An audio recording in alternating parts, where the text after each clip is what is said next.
ಕೇಂದ್ರ ಚುನಾವಣಾ ಆಯೋಗ ರಾಜ್ಯದಲ್ಲಿ ನಡೆಸ್ತಾ ಇರುವಂತಹ ಎಸ್ಐಆರ್ ಪ್ರಕ್ರಿಯೆ ಬಹಳ ದೊಡ್ಡ ಮಟ್ಟದಲ್ಲಿ ಗೊಂದಲ ಏರ್ಪಡಿಸಿದೆ. ಇದು ಆ, ಬಹಳ ಜನರನ್ನ ಮತಪಟ್ಟಿಯಿಂದ ಹೊರಗಿಡುವಂಥ ಪ್ರಯತ್ನವೂ ಕೂಡ ಆಗಿದೆ ಅನ್ನುವಂಥ ಲೆಕ್ಕಾಚಾರದಲ್ಲಿ ಸಾಮಾಜಿಕ ಹೋರಾಟಗಾರರು ಇವರೆಲ್ಲರೂ ಕೂಡ ಪ್ರಗತಿಪರ ಚಿಂತಕರೆಲ್ಲರೂ ಕೂಡ ಹೇಳ್ತಾ ಇದ್ದಾರೆ. ಇದಕ್ಕೆ ಸಂಬಂಧಪಟ್ಟ ಹಾಗೆ ಮಾತನಾಡೋದಕ್ಕೆ ನಟ ಮತ್ತು ಚಿಂತಕರಾಗಿರುವಂತಹ ಕಿಶೋರ್ ಕುಮಾರ್ ನಮ್ಮ ಜೊತೆಗಿದ್ದಾರೆ. ಅವರನ್ನೇ ಮಾತನಾಡಿಸ್ತಾ ಹೋಗ್ತೀನಿ. ಮುಖ್ಯವಾಗಿ ಕೇಂದ್ರ ಚುನಾವಣಾ ಆಯೋಗ ನಡೆಸ್ತಾ ಇರುವಂತಹ ಎಸ್ಐಆರ್ ಪ್ರಕ್ರಿಯೆ ಬಹಳ ದೊಡ್ಡ ಮಟ್ಟದಲ್ಲಿ ಗೊಂದಲ ಮೂಡಿಸ್ತಾ ಇದೆ. ಶ್ರಮಿಕ ವರ್ಗ, ಬಡ ವರ್ಗದ ಜನರನ್ನ ಮತಪಟ್ಟಿಯಿಂದ ಹೊರಗಿಡುವಂತಹ ಪ್ರಯತ್ನ ಇದರಿಂದ ಆಗ್ತಾ ಇದೆ ಅನ್ನುವಂಥದ್ದು ಆರೋಪಗಳನ್ನೆಲ್ಲರೂ ಕೂಡ ಪ್ರಗತಿಪರ ಚಿಂತಕರು ನೀವೆಲ್ಲರೂ ಕೂಡ ಮಾಡ್ತಾ ಇದ್ದೀರಿ ಅಂತ. ಅದು ಕಣ್ಣೆದುರುಗೇನೆ ಇದೆ. ಈಗಾಗಲೇ ನಡೆದಿರುವಂಥ ಎಸ್ ನಡೆದಿರುವಂಥ ಕಡೆ ಹೆಚ್ಚು ಕಡಿಮೆ 10% ಜನರು ಓಟ್ನಿಂದ ವಂಚಿತರಾಗಿದ್ದಾರೆ. ನೀವು ಯಾರು ಜನರನ್ನು ಓಟನ್ನು ಕಿತ್ಕೊಳ್ಳೋಕ್ಕೆ? ಇದು ಪ್ರಜಾಪ್ರಭುತ್ವ. ಪ್ರಜೆಗಳು ಅವ್ನು ಎಲ್ಲರಿಗೂ, ಯಾರೇ ಇದ್ದರೂ ನಮ್ಮ ದೇಶದಲ್ಲಿ ಅವ್ನು ಎಲ್ರಿಗೂ ಹಕ್ಕಿದೆ. ಅವ್ರಿಗೆ ಹಕ್ಕಿಲ್ಲ ಅನ್ನೋದನ್ನು ನೀವು ಪ್ರೂವ್ ಮಾಡಬೇಕು, ನಾವು ಪ್ರೂವ್ ಮಾಡಬೇಕು ಅನ್ನೋ ಆ ಮಟ್ಟಕ್ಕೆ ಬಂದು ಕೂತಿದೆ. ಸೊ ಇದು ನಿಜವಾಗ್ಲೂ ಅಸಂವೈಧಾನಿಕ ನಡೆ ಕೇಂದ್ರ ಸರ್ಕಾರ ಮಾಡ್ತಾ ಇರೋದು. ಜೊತೆಗೆ ಇತ್ತೀಚೆಗಷ್ಟೇ ರಿಟರ್ನ್ ಸ್ಟೇಟ್ಮೆಂಟೇ ಬಂದಿದೆ. ಅಲ್ಲಿಂದ SIRನ ಪ್ರಕ್ರಿಯೆ ಶುರು ಮಾಡಿದ್ದು ಎಲೆಕ್ಷನ್ ಕಮಿಷನ್ ಅಲ್ಲವೇ ಅಲ್ಲ. ಯಾರು ಮಾಡಿದ್ರು ಇದನ್ನು? ಯಾರ ಉದ್ದೇಶ, ಏನು ಉದ್ದೇಶ ಇವುಗಳನ್ನ ಪ್ರಶ್ನೆ ಮಾಡಬೇಕಾಗಿದೆ. ಸೊ ಮೋಸ್ಟ್ ಪ್ರಾಬಬ್ಲಿ ನಾವು ಈ ಸ್ಟೂಡೆಂಟ್ ಮೂವ್ಮೆಂಟ್ ಥರನೇ ಒಂದು ಮೂವ್ಮೆಂಟ್ ಆಗಿ ಎಲೆಕ್ಷನ್ ಕಮಿಷನರ್ ಕೆಳಗಿಳಿಸೋದಂಗೆ. ಯಾಕಂದರೆ ಅವರ ನಿಷ್ಪಕ್ಷಪಾತಿತನ ತುಂಬ ಚೆನ್ನಾಗಿ ಜಗಜ್ಜಾಹೀರಾಗಿದೆ ಈಗಾಗಲೇ. ಅವರ ಸ್ಟೇಟ್ಮೆಂಟ್ಗಳಿಂದ ಹಿಡಿದು ಅವರ ಕ್ರಿಯೆಗಳ ತನಕ. ಅದೇ ಅದನ್ನು ವ್ಯಂಗ್ಯವಾಗಿ ಹೇಳಿದೆ ಅಷ್ಟೇ. ಸೊ ದೇಶದ ಏನದು ಮಾತಾವೋ ಬೆಹನೋ ಹಿಂದ್ಗಡೆ ಔಸ್ಕೊಂಡು ಇವರು ಈ ಕಳ್ಳಾಟಗಳನ್ನ ಆಡ್ತಾ ಇದ್ದಾರೆ. ಅದರ ವಿರುದ್ಧ ಇವತ್ತೊಂದು ಸಾಂಸ್ಕೃತಿಕ ಪ್ರತಿರೋಧ ನಡೀತಾ ಇದೆ. ಸಾಂಸ್ಕೃತಿಕ ಪ್ರತಿರೋಧಗಳು ಯಾಕೆ ಮುಖ್ಯ ಆಗುತ್ತೆ ಅಂದರೆ, ಅದು ಕಲೆಯ ಜೊತೆ ಒಂದು ಜನಾಂದೋಲನ ಸೇರಿಕೊಂಡಾಗ ನಮಗೆ ಅದರ ತುಂಬ ದೊಡ್ಡ ಉದಾಹರಣೆ ವಚನ ಪರಂಪರೆಯಲ್ಲಿ ಸಿಗುತ್ತೆ. ಸೊ ವಚನ ಸಾಹಿತ್ಯದಲ್ಲಿ ಸಿಗುತ್ತೆ. ತುಂಬ ದಿನ ಉಳ್ಕೊಳ್ಳುತ್ತೆ, ದಾಖಲೆಯಾಗಿ ತುಂಬ ದಿನ ಉಳ್ಕೊಳ್ಳುತ್ತೆ. ಆ ಹೋರಾಟ ತುಂಬ ದಿವಸ ಜೀವಂತವಾಗಿರೋದಕ್ಕೆ ಅನುಕೂಲ ಆಗುತ್ತೆ. ಆ ಕೆಲಸ ಇವತ್ತು ನಡೀತಾ ಇದೆ. ಇತ್ತೀಚೆಗೆ ಸುಪ್ರೀಂ ಕೋರ್ಟ್ ಕೂಡ ಈ CJ ಅವರ ನೇಮಕಾತಿಯ ಬಗ್ಗೆ, ಚುನಾವಣಾ ಆಯೋಗದ ಆಯುಕ್ತರ ನೇಮಕಾತಿಯ ಬಗ್ಗೆ ಒಂದು ಕಳವಳವನ್ನು ವ್ಯಕ್ತಪಡಿಸಿತು ಅಂತ. ನೇಮಕಾತಿಯ ಪ್ರಕ್ರಿಯೆಯಲ್ಲೇ ಬಹಳ ದೊಡ್ಡ ವ್ಯತ್ಯಾಸ ಕಂಡು ಬರ್ತಾ ಇದೆ ಅನ್ನೋದ್ರ ಬಗ್ಗೆ. ಅದೇ ಈಗ ಚುನಾವಣಾಧಿಕಾರಿಯ ನೇಮಕಾತಿ ಅಲ್ಲೇ ಪಕ್ಷಪಾತ ನಡೀತಾ ಇರಬೇಕಾದ್ರೆ ಅವರಿಂದ ಹೇಗೆ ನಾವು ಒಂದು ನಿಷ್ಪಕ್ಷಪಾತಿ ನಿಲುವನ್ನು ನಿರೀಕ್ಷಿಸೋದಕ್ಕೆ ಸಾಧ್ಯ? ಜೊತೆಗೆ ಜನಪರವಾಗಿ ಅವರು ಹೇಗೆ ಇರಲಿಕ್ಕೆ ಸಾಧ್ಯ?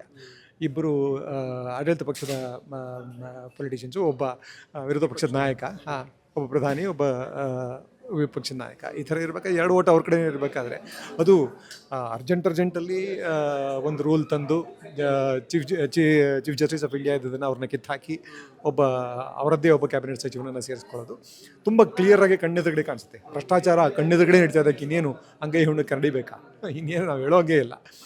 ಈ ಥರದ ಒಂದು ಭ್ರಷ್ಟಾಚಾರದಿಂದ ಹುಟ್ಟಿದಂಥ ಒಬ್ಬ ಇದು ಒಂದು ಪದವಿ, ಆ ಪದವಿಗೆ ಸೇರಿಕೊಂಡಂಥ ಒಬ್ಬ ಚುನಾವಣಾ ಮುಖ್ಯಾಧಿಕಾರಿ ಅವ್ರು ಮಾಡ್ತಾ ಇರೋ ಅನ್ಯಾಯ, ಅಕ್ರಮ, ಭ್ರಷ್ಟಾಚಾರ ಕಣ್ಣೆದುರುಗಡೆನೇ ಇದೆ. ಇದ್ರೂ ನಾವು ಏನು ಮಾಡ್ಲಿಕ್ಕೆ ಆಗ್ತಾಯಿಲ್ಲ ಅನ್ನೋವಂಥ ಪರಿಸ್ಥಿತಿ ಈಗ ಬಂದಿದೆ.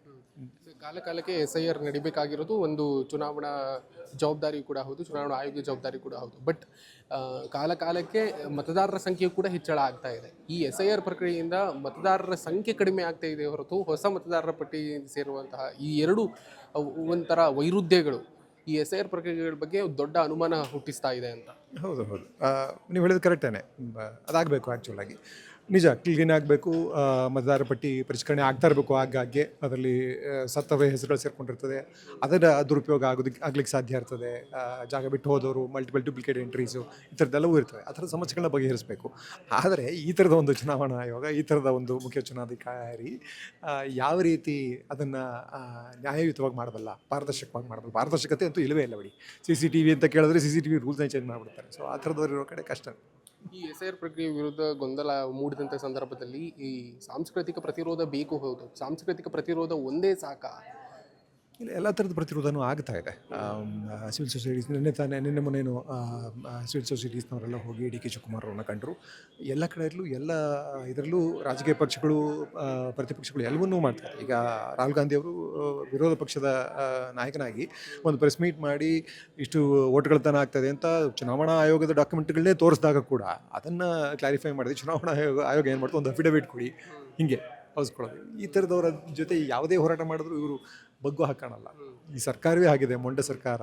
ಜೊತೆಗೆ ಅವರಿಗೆ ಧರ್ಮಾಂಧ ಓಟ್ಗಳ ಬೆಂಬಲ ಇರೋ ತನಕ ಈ ಥರದ ದಬ್ಬಾಳಿಕೆ ನಡೀತಾನೆ ಇರುತ್ತೆ. ನರೇಂದ್ರ ಮೋದಿ ನೇತೃತ್ವದ ಸರ್ಕಾರ ಎಲ್ಲ ಸಂಸ್ಥೆಗಳನ್ನು ತನಗೆ ಬೇಕಾಗುವ ಹಾಗೆ ಬಳಸ್ಕೊಂಡಿರುವುದು ನಾವು ಎಲ್ಲರೂ ಕೂಡ ನೋಡಿದ್ದೀವಿ ಅಂತ. ಅದೇ ರೀತಿಯಾಗಿ ಈ SIR ಅಸ್ತ್ರವನ್ನು ಕೂಡ ಪ್ರಭುತ್ವ ರಾಜಕಾರಣವನ್ನು ಮತ್ತೆ ಮತ್ತೆ ಪಾಲಿಸುವುದಕ್ಕೆ ಬಳಸ್ಕೊಳ್ತಾ ಇದೆ ಅಂತ ಅನಿಸ್ತಾ ಇದೆ. ಹೌದು, ಖಂಡಿತ ಖಂಡಿತ ನೀವು ಹೇಳಿದ್ದು ಅಕ್ಷರಶಃ ನಿಜ.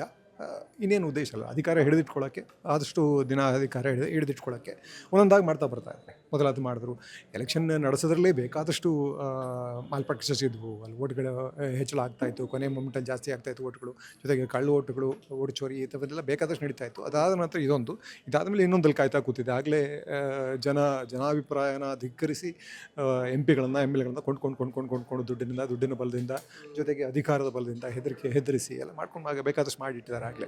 ಸೊ ಒಟ್ಟಿನಲ್ಲಿ ಒಂದು ಸರ್ವಾಧಿಕಾರವನ್ನು ಸ್ಥಾಪಿಸೋಕ್ಕೆ ಏನು ಮಾಡಬೇಕು ಎಲ್ಲನೂ ಮಾಡ್ತಾ ಇದೆ. ಇನ್ನೊಂದು ನೋಡಬೇಕು, ಅದು ಎಲ್ಲಿ ತನಕ ಹೋಗುತ್ತೆ ಇದು ಅಂತ ನೋಡಬೇಕು. ಈ ಮತದಾನ ಅನ್ನೋದು ಸಾಂವಿಧಾನಿಕ ಪ್ರಜಾಪ್ರಭುತ್ವದ ಹಕ್ಕು. ಅದನ್ನು ಕಿತ್ತುಕೊಳ್ಳುವಂತಹ, ಅದನ್ನು ಬಲವಂತವಾಗಿ ಕಿತ್ತುಕೊಳ್ಳುವಂಥ ಪ್ರಯತ್ನವನ್ನು SIR ಪ್ರಕ್ರಿಯೆಯಿಂದ ಆಗ್ತಾ ಇದೆ ಅನ್ನುವಂಥದ್ದು ಒಂದು ವಿಷಯ. ಆದರೆ SIR ಬೆನ್ನಲ್ಲೇ NRC ಪೌರತ್ವವನ್ನು ಸಾಬೀತುಪಡಿಸುವಂತಹ ಲೆಕ್ಕಾಚಾರದಲ್ಲೂ ಕೂಡ ಕೇಂದ್ರ ಚುನಾವಣಾ ಆಯೋಗದ ಮುಖೇನವಾಗಿ ಕೇಂದ್ರ ಸರ್ಕಾರ ಹುನ್ನಾರ ಮಾಡ್ತಾ ಇದೆ ಅನ್ನುವಂಥ ಆರೋಪವೂ ಕೂಡ ಇದೆ ಅಂತ. ಹೌದು, ಎಲ್ಲನೂ ಮಾಡ್ತಾರೆ ಇವರೆಲ್ಲ ಅಂತಾರೆ ಒಂದೊಂದಾಗೇನೆ. ಮೊದಲು ಇದು ಸಿಟಿಸನ್ಶಿಪ್ನಿಗೂ ಇದಕ್ಕೂ ಸಂಬಂಧ ಇಲ್ಲ, SIRಗೂ ಸಂಬಂಧ ಇಲ್ಲ ಅಂದರು. ಆಮೇಲೆ ಈಗಾಗಲೇ SIRನಲ್ಲಿ ಇಲ್ದಿರೋರಿಗೆ ಸೌಲಭ್ಯಗಳನ್ನ ನಿಲ್ಲಿಸ್ತೀವಿ ಅಂತ ಶುರು ಮಾಡಿದ್ದಾರೆ. ಏನು ಬೇಕಾದ್ರೂ ಮಾಡ್ತಾರೆ ಇವರು.